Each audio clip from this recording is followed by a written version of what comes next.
Hi folks, it's Dr. Brad Semp here, and I'd like to welcome you to the Effortless Productivity Show on Busyness.com. This is the show dedicated to helping you to get out of busyness and get down to business. This particular episode is brought to us by CashMap Systems. CashMap Systems provides step-by-step process maps called cash maps that show you what actions to take and in what order to take them to produce results in your business. Create your free account right now and receive 2 full cash map packages at cashmap.com. Now in episode number 2, we're going to cover a personal example of where I bucked the system and the results didn't turn out too well. I'm going to cover leverage, talk about an earpiece addiction. I'm going to share with you an awesome little tool that's near and dear to my heart called Gliffy, and I'm going to say a few words about McDonald's. Let's get started with Buck the System. This is a segment that we take a look at examples of when people buck the system to produce extraordinary results, or in some cases, buck the system and produce subpar results. What is this all about? Buck the system is a concept that I have that if you want to produce ordinary results, all you have to do is take the actions and follow the herd, follow the crowd of the society at large. If you want to be overweight or mediocre health-wise, just follow and do what everybody else does. Eat the same types of foods that everyone else does. Go out and eat fast food. Don't work out. Work out when you feel like it. You'll produce, I can guarantee it, the results just like everyone else. All you need to do is look around. But if you want to stand out, if you want to be super healthy, super thin, super fit, you need to find a way. You need to build your own process for how you are going to buck the system and produce different results than everyone else. So that's what buck the system's all about. Now, normally we're going to look at situations where people buck the system to produce those extraordinary results. But I want to share with you a little example here where I bucked the system just this last weekend and produced subpar results. And it goes like this. Every Sunday, my son Owen and I wake up and go in very early, about 5 a.m., to Kensington Church. Now, Kensington Church is a church that's centered in Michigan. They launched a campus down here last September, and that's quite frankly what brought my family and I from Michigan down to Florida. We are set up at a high school here in the Florida area, and a group of people go in to transform, to set that high school auditorium and 2 hallways for the kids area up for the day on Sunday. And then it's tore back down at the end of the day. Long story short, Owen and I showed up a little late on Sunday, and rather than checking in, which the process would be checking in with the tech director and the productions team director, is to find out where the team's at and what needs to be done next, we decide to buck the system. I decide to say, hey Owen, let's go over to this hallway over here and we'll surprise them. We'll go ahead and tear down all the rooms, move the chairs up against the walls, get everything ready to rock and roll, and by the time they get over here, they're going to be surprised because they weren't expecting us to be here today. So we did that. Headed down to the next hallway, and the kids director said to us, hey, how do you guys like our new hallway? And my face, my expression on my face must have just dropped, because I'm like, oh no, we just set up, or tore down an entire hallway getting ready for setup, and they had actually moved the hallway. So great little example there where in your own business, right, you need to build the processes and the systems of your business. And you want people to conform to those processes. So bucking the system, I should say, comes at the point that you're designing your systems and designing your processes in a way that's going to produce the results that you want. Once you have those systems and processes in place, you want the people that are enacting them to follow them. This was an example where, as a person who was supposed to follow the process, I bucked it and paid the price for it. So think about that. Do you have examples where you bucked the system and produced subpar results, didn't follow the system or process that was at hand? I'd love to hear from you. Scroll down right now and add a comment below. I'd love to interact with you there, so do that right now if you have an example where you bucked the system. It's now time for our Unload segment. Now our Unload segment is dedicated to helping you to unload your plate.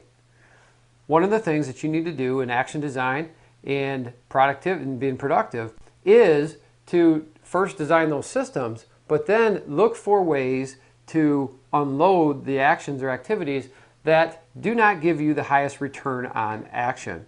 So in unload, the load portion stands for leverage, outsource, automation, and delegation.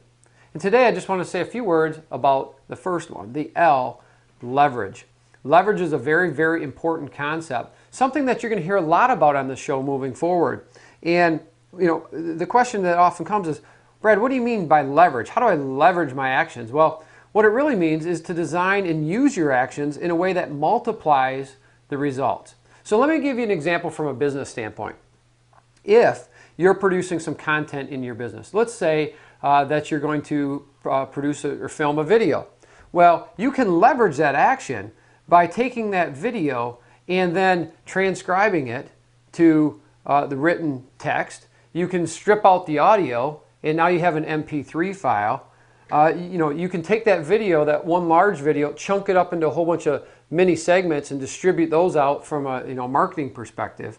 And so from that one single action of recording a video, all of a sudden you've produced more content in the form of written content and audio content. You've now also supplemented maybe a marketing system by feeding that with video segments that can be distributed to drive traffic to your site.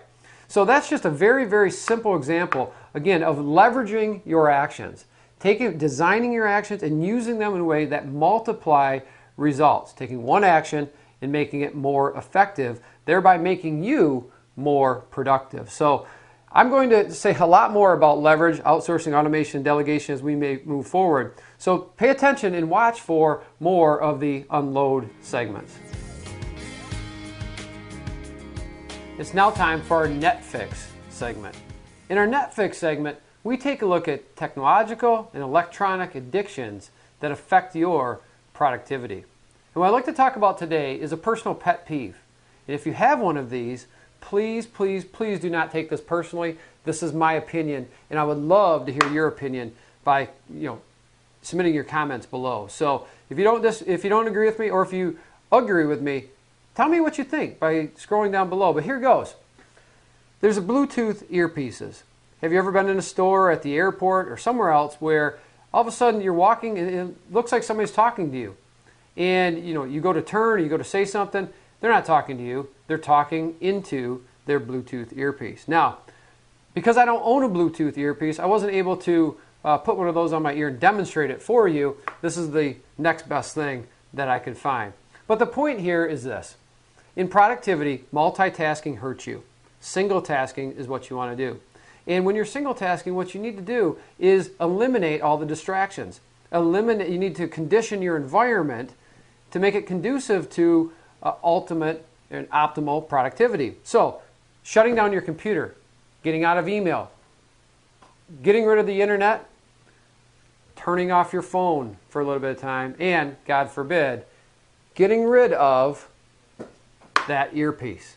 So give it a try sometime and let me know what you think and what the effect is on your productivity if you do just that by conditioning your environment and putting yourself in the best position to be productive. It's now time for our Productivity Sucks segment. Productivity Sucks is a segment in which I cover websites, applications, and tools that help your productivity to not suck. In today's episode, I want to cover a web-based tool that allows you to draw process maps or other drawings online, and you can even do so for free. So take a look at this. And today I'd like to expose you to something at Gliffy.com. Now, Gliffy is a web-based drawing application. This is something that I absolutely love. If you know anything about my background, my business Cash Map Systems, or at cashmap.com, where we build and test and produce and distribute step-by-step process maps on how to grow your business, this is right up my alley. And this is a resource that I highly recommend to you and have recommended for years to my colleagues and customers and clients. If you visit Gliffy.com, you'll see that you can get started for free, and you'll see a wide range of assorted diagrams that you can build. Let's take a look at some examples. Here's a process map, or also called a flow chart example. Here's a network diagram. A music store, wireframe for a website. So you can wireframe all your websites here. Website maps showing the page hierarchy, maybe even your business hierarchy, and getting into some more pretty things like org charts and floor plans. Lots and lots of very cool stuff that you can do at Gliffy.com in a web-based manner. It's as easy as this. Once you're inside after creating your free account, you can just go ahead and start a new document here. You see, you can have a blank document, website software UI design, Venn diagrams, org charts, SWOT analysis, flow charts, network diagrams, business processes, on and on. So let's go ahead and just do a flow chart here. And you can open one of these up, create document, and boom, there you are. And it's as simple as dragging and dropping things onto the interface, adding text, and connecting them. Lots and lots of flexibility here. An awesome, awesome tool that I'd recommend that you add to your arsenal today. You can do so by visiting Gliffy.com. It's now time for Brad's BS. This is a segment in which I simply spout off about something. Today, I'd like to talk about McDonald's. If you've followed me at all in the past, you know that I love to eat. You know that I work out, or did work out, simply to maintain. However, I've changed. And McDonald's, I have some very select opinions about McDonald's and the quality of food that's there. However, from a system standpoint, you cannot refute the fact that McDonald's is one of the best systemic organizations that exists on the face of this planet. Why is that? Most people think of McDonald's as a burger joint, which they are. But how many locations do they have around the world? I'm not even sure the number, so I'm not going to guess. But it is thousands, tens of thousands. How is it that you can go into any McDonald's at any corner of this globe and purchase a hamburger that tastes the same whether you are in New York or whether you are in Tokyo? The answer is systems. You see, most people think, as I said, of McDonald's as a burger joint. Second, and really actually above that, they're really a real estate organization. But above that, they're really a franchise organization that leverages the power of systems. You see, they have, and I've never been through their training, never owned a McDonald's, and never will. However, I know that they do have a very extensive training program, and it's all baked on that operating manual. That manual that consists of the exact step-by-step actions that any McDonald's franchise must follow.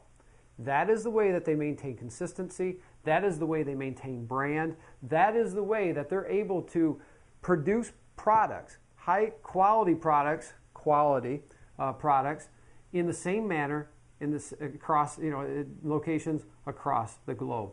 And it's no different from your business. If you don't have your systems documented, how do you know what you did before? There's no way that you can maintain consistency from one time performing that process to the next. And so I challenge you to start thinking about this now.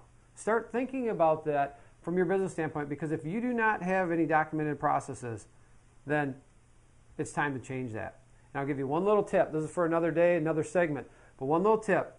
Look for the process that's causing you the biggest pain. Whatever that process is, that's where you want to start. So if you're interested in hearing more about how to actually document those processes, stay tuned for next week, because that's something that I'm going to dive in there for you. And that wraps up today's Effortless Productivity Show, episode number 2.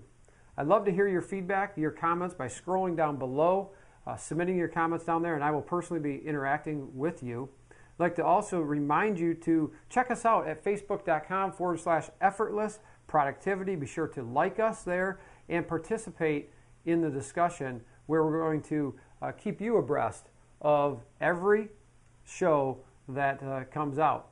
And if you'd like further updates, make sure that you subscribe to our Productivity Insights newsletter, where you'll receive a blog posting every week from me, as well as notifications of the weekly show when each episode is released. So with that, I'd like to thank you for watching this episode of the Effortless Productivity Show. I'm Dr. Brad Semp, and I look forward to seeing you next week right here.